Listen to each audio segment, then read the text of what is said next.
Everyone, welcome back to my channel. कैसे हो आप सभी? आई एम श्योर कि आप सभी ठीक होंगे। तो चलिए हम लोग आज का वीडियो स्टार्ट करते हैं। आज के वीडियो में हम लोग जो है 5 नंबर का क्वेश्चन डील करेंगे जो प्रीवियस ईयर क्वेश्चन पेपर में पूछा गया था। तो जो लोग भी चैनल पर नए हैं वो लोग चैनल को सब्सक्राइब कर ले, वीडियो को लाइक करें और अपने दोस्तों के साथ शेयर ज़रूर करें ताकि सभी को जो है सिंपल लैंग्वेज में नोट्स मिल सके। और हाँ, अगर पीडीएफ नोट्स चाहिए हो तो मेरे डिस्क्रिप्शन में जो मेल दिया है उस पर आप कांटेक्ट कर सकते हो, ठीक है। तो चलिए स्टार्ट करते हैं principle and maxims of teaching. तो सबसे पहले हम लोग जो क्या है प्रिंसिपल्स डील करेंगे कि टीचिंग के कौन कौन से प्रिंसिपल है, ठीक है। तो मैंने यहाँ पे प्रिंसिपल लिस्ट के फॉर्म में ही लिखा है, ठीक है। प्रिंसिपल ऑफ एक्टिविटी और लर्निंग बाय डूइंग। प्रिंसिपल मतलब लर्निंग एक ऐसी एक्टिविटी है जिसे हम करते करते भी सीख सकते हैं, यानी कि जब हम कोई एक्टिविटी करते हैं उसी को करते करते हम सीखते भी हैं। जैसे कि हम कोई प्रोसीजर करते हैं, प्रोसीजर करते करते ही सीखना एक लर्निंग का ही, एक टीचिंग का ही प्रिंसिपल होता है कि बच्चों को करते करते सिखाना, ठीक है। उसके बाद सेकंड प्रिंसिपल आता है principle of interest and motivation, यानी कि बच्चों को जो है जो कर रहे हैं उनमें इंटरेस्ट आना चाहिए। ऐसे नहीं कि जो बोरिंग क्लास है लेकिन टीचर पढ़ाया जा रहा है, तो ये सारी चीज़ें जो है टीचिंग में नहीं होना चाहिए। ये क्लास इंटरेस्टेड होनी चाहिए और मोटिवेशनल से भरी होनी चाहिए ताकि बच्चों को ज़्यादा इंटरेस्ट आए, ठीक है। Principle of sympathy and kindly atmosphere, मतलब जो इन्वायरमेंट है स्टडी का वो अच्छा होना चाहिए, ना कि मतलब ऐसा कि वहाँ पे रूड बिहेव कोई कर रहा है या टीचर ठीक से बात नहीं कर रहा है। ये सारी चीज़ें नहीं होनी चाहिए। एक अच्छा सा एटमॉस्फेयर होना चाहिए टीचिंग के लिए, ठीक है। प्रिंसिपल ऑफ लुकिंग अहेड, यानी कि आगे की चीज़ों की ओर अग्रसर रहना, ठीक है। प्रिंसिपल ऑफ सेल्फ एजुकेशन, यानी कि सेल्फ एजुकेशन भी इम्प्रूव होना चाहिए। प्रिंसिपल ऑफ क्रिएटिविटी, यानी कि नई नई क्रिएटिविटी को इन्वेंशन होना चाहिए, ठीक है। प्रिंसिपल ऑफ इंडिविजुअल डिफरेंस, हर किसी में एक अलग अलग डिफरेंस होना चाहिए हर किसी की, क्योंकि एक पहचान अलग होती है, हर किसी का इंटरेस्ट अलग होता है, तो उसके अकॉर्डिंग उसका ये होना चाहिए, ठीक है। Principle of effect. Then 9th आता है principle of exercise and repetition. जो है टीचिंग के दौरान टीचर ने जो है बच्चों को सिखाना भी चाहिए और रिपीटेशन भी कराना चाहिए। इससे जो इनकी मेमोरी है वो और ज़्यादा अच्छे से शार्प होती जाएगी, ठीक है। प्रिंसिपल ऑफ एसोसिएशन, यानी कि एक साथ रह के सभी को, पूरी क्लास को साथ में लेके पढ़ाना। The principle of feedback and reinforcement. Principle of feedback में मतलब कि बच्चों से फीडबैक भी लेना कि आपको समझ में आया है या नहीं आया है, या फिर इसमें किसी चेंज की ज़रूरत है या फिर से पूरा रिवाइज करने की ज़रूरत है, ठीक है। उसके बाद अगला प्रिंसिपल आता है प्रिंसिपल ऑफ ग्रुप डायनामिक्स, यानी कि पूरे ग्रुप के साथ में वर्क करना, ठीक है। इसके प्रिंसिपल तो हालांकि याद ही करने होंगे और हम इन्हें ऐसे याद कर सकते हैं कि टीचिंग में क्या होता है। टीचिंग एक्टिव होती है, मोटिवेशनल भरी होती है, सेल्फ एजुकेशन होता है, क्रिएटिविटी होती है, अफेक्ट होता है। ये सारे आपको याद करने होंगे, ठीक है। उसके बाद मैक्सिम्स ऑफ टीचिंग स्टार्ट करते हैं। सबसे फर्स्ट आता है मैक्सिम्स, यानी कि एक थ्योरी या फिर थ्योरी बोल सकते हैं मैक्सिम्स को, या फिर हम लोग बोल सकते हैं कि एक टाइप का जो उसकी अवधारणा टाइप से, ठीक है, कि टीचिंग ने कैसी होनी चाहिए, ठीक है। तो फर्स्ट आता है मैक्सिम ऑफ टीचिंग में proceed from known to unknown, यानी कि स्टडी जो है किसी भी टीचर को ऐसे स्टार्ट करवानी है बच्चों की कि बच्चों को जो चीज़ें आ रही हो उससे स्टार्ट करके ऐसी चीज़ों तक जाना है जो उन्हें नहीं आ रही है, जो सिलेबस की है। जैसे कि कोई बच्चा है वो सेल के बारे में जानता है लेकिन उसे हमारे जो पूरा बॉडी ऑर्गन है उसके बारे में नहीं पता, तो सेल के बारे में उन्हें बताकर जो हमारी सेल बॉडी होती है, यानी कि जो उसकी मेम्ब्रेन वगैरह होती है, उन सारी चीज़ों के बारे में डेप्थ में लेके जाना। यानी कि सेल तो उसको पता है लेकिन उसके अंदर के जो स्ट्रक्चर है उसके बारे में उसे नहीं पता, तो उसे नोन यानी कि सेल और अननोन यानी कि सेल के अंदर का स्ट्रक्चर वहाँ तक लेके जाना है, ठीक है। Start with what student already knows then go to new topic, यानी कि जो स्टूडेंट जानता है उस टॉपिक से रिलेटेड वो टॉपिक स्टार्ट करके उसे उसके जो नया टॉपिक है, न्यू टॉपिक, वहाँ तक ले जाना। उससे क्या होगा, बेहतर अंडरस्टैंडिंग बिल्ड होगी, ठीक है।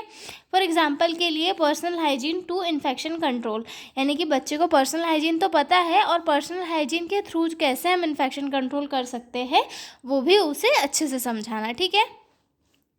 सेकंड आते हैं हम लोग मैक्सिम पे, फ्रॉम सिंपल टू कॉम्प्लेक्स, यानी कि बच्चे को पहले सिंपल पार्ट के बारे में एजुकेट करना, उसके बाद धीरे धीरे जो है कॉम्प्लेक्स की तरफ मूव करना.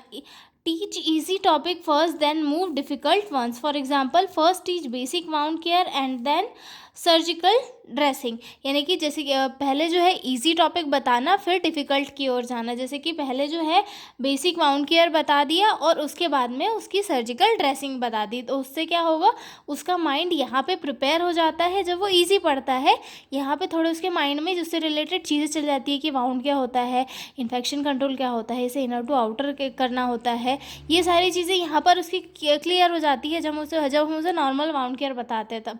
और फिर ये चीज़ें यहाँ क्लियर होने के बाद में बेसिक क्लियर यहाँ हो जाता है, तो वो जो ऊपर की चीज़ें जैसे सर्जिकल ड्रेसिंग है, तो यहाँ पर वो अच्छे से परफॉर्म कर पाता है और उसे उतनी ज़्यादा दिक्कतें भी फेस नहीं करनी पड़ती है. ठीक है. उसके बाद थर्ड मैक्सिम आता है from easy to hard. Begin with task the student can easily to do build confidence, यानी कि सबसे पहले इजी टास्क देना, उसके बाद उसे हार्ड टास्क देना. जैसे कि पहले स्टडी में उसे इजी टास्क, जैसे कि हम लोग बोल सकते हैं कि हम लोग ओटी में जब हमारी ड्यूटी लगती है तो हमें फर्स्ट 1-2 दिन तो क्या होता है, गॉस पीस ही बनवाते हैं, यूँ फोल्ड करो, उसका जो आउटर है वो बाहर नहीं आना चाहिए. तो सबसे पहले क्या हम ओटी में हमारी गॉस पीस ये करवाते हैं, उसके बाद सर्जिकल हैंड वॉशिंग वगैरह सिखाते हैं, फिर धीरे से जो है इसमें लेके जाते हैं, माइनर ओटी में लेके जाते हैं, फिर वहाँ पे बाउंड केयर वगैरह 1-2 दिन हमें देखने लगाते हैं, फिर धीरे से ये करते हैं, फिर उसके बाद जाके मेजर ओटी में लेकर जाते हैं. तो ये चीज़ें क्या होती है, इजी से हार्ड की तरफ सिखाने के लिए की जाती है. ठीक है. उसके बाद आता है फ्रॉम कॉन्क्रीट टू एब्स्ट्रैक्ट. ठीक है. यूज़ रियल ऑब्जेक्ट और pictures first then teach theoretical ideas, यानी कि जो चीज़ें रियल है पहले वो दिखाई जाए और उसके बाद में जो है थ्योरिकल चीज़ें उन्हें सिखाई जाए. फॉर एग्जांपल के लिए पहले सिरिंज दिखाओ, उसके बाद में जो है इंजेक्शन के टाइप्स जो है डिस्क्राइब करो. ठीक है. उसके बाद आते हैं हम लोग, अगला हमारा मैक्सिम होगा फ्रॉम पर्टिकुलर टू जनरल. अगला हमारा मैक्सिम होगा पर्टिकुलर टू जनरल, यानी कि start with example then give the rule और कॉन्सेप्ट, यानी कि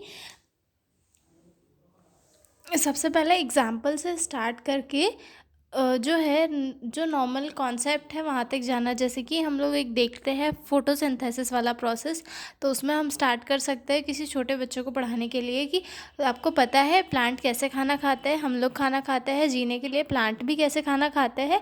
उस एग्जाम्पल के थ्रू जो है हम उन्हें पूरी फोटोसिंथेसिस की जो प्रोसेस है वो एक्सप्लेन कर सकते हैं. ठीक है. उसके बाद आता है अगला maxim from whole to part, यानी कि give the complete picture first then explain individual parts, यानी कि सबसे पहले जो है पूरा हम उसको जैसे कि एक पूरा बॉडी बता दिया, उसके बाद उसके एक एक ऑर्गन को अलग अलग डिस्क्राइब कर दिया. ठीक है. Give the complete picture first then explain individual part. For example first show the full human body then explain organ, यानी कि पहले जो ह्यूमन बॉडी बता दी, उसके बाद उसके ऑर्गन को एक्सप्लेन कर दिया. इससे जो उनकी अंडरस्टैंडिंग है वो बेटर होगी. ठीक है. अगला पॉइंट आ रहा है फ्रॉम एम्पेरिकल टू रेशनल, यानी कि begin with experience और observation then explain organ, यानी